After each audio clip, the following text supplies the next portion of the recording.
voilà au nord de la Birmanie, à Mandalay. Nous ne le savons pas encore, mais nous nous apprêtons à découvrir l'un des projets les plus marquants de notre voyage. Voici Willy, Maung, Zhao, une dizaine de jeunes garçons qui ont vécu l'abandon et, du haut de leurs 8 ou 10 ans, ont déjà connu la rue, livrés à eux-mêmes pour manger et dormir.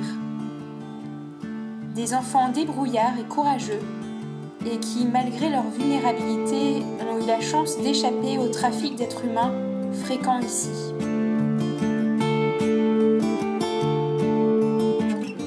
Cet homme s'appelle Bosco, l'une de ces personnes extraordinaires dont le regard, plein d'amour et de dignité, relève, donne à espérer autre chose, à croire en soi et en un avenir meilleur.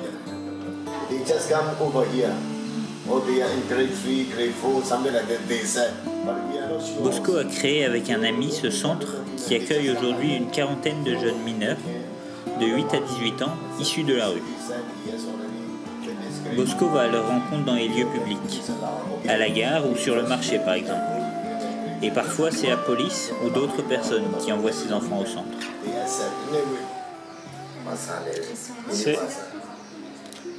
Non. Lorsqu'ils arrivent, certains jeunes, comme Zhao, mettent des semaines avant de parler.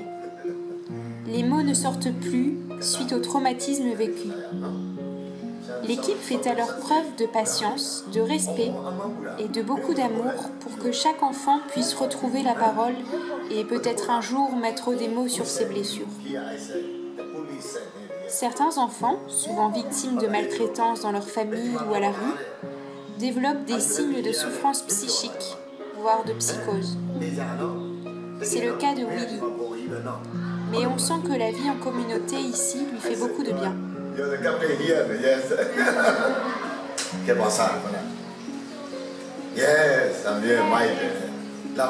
La plupart des enfants ne connaissent pas leur âge à l'arrivée, et certains même n'ont pas d'idée d'où ils viennent réellement.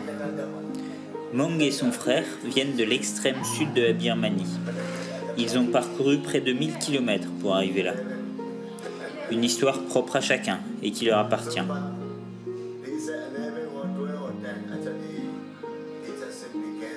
Les premières semaines au centre ne sont pas faciles. Il s'agit pour chaque enfant de trouver sa place, d'apprendre à vivre en communauté, en famille, avec d'autres jeunes. Les temps en groupe ne sont jamais imposés. Chacun, à son rythme, prendra sa place quand il se sentira prêt. Mais le plus souvent, au bout d'un mois, les enfants décident de retourner à la rue. Ils ont besoin de retrouver leur liberté d'avant, cette vie sans contrainte. Mais lorsqu'ils retrouvent aussi les problèmes associés à la rue, et bien souvent les addictions, la plupart d'entre eux décident de revenir vivre au centre. Bosco les accompagne dans leur quête de liberté, non dans la rue, mais par eux-mêmes, en se responsabilisant. À ce moment-là, ils sont réellement prêts à travailler pour sortir de leur situation. L'équipe du centre leur tend les bras et les accompagnera à grandir. La journée, les enfants et les jeunes partent étudier à l'école ou en formation professionnelle pour certains. Ces formations sont courtes. Elles durent généralement 3 mois et permettent aux jeunes d'être rapidement employables dans la mécanique moto par exemple. Le soir, les jeunes bénéficient gratuitement d'extra-cours qu'une prof vient donner au centre. L'équipe essaie de créer un esprit de famille, que ce soit dans l'aménagement des locaux, la répartition des tâches, les sorties une fois par mois ou la présence de Bobby, le chien dont tout le monde prend soin. Et lorsque le soleil se couche, les enfants aiment se retrouver pour jouer au foot. Ils sont passionnés par les équipes de foot européennes et la plupart connaissent par cœur le nom des grands joueurs.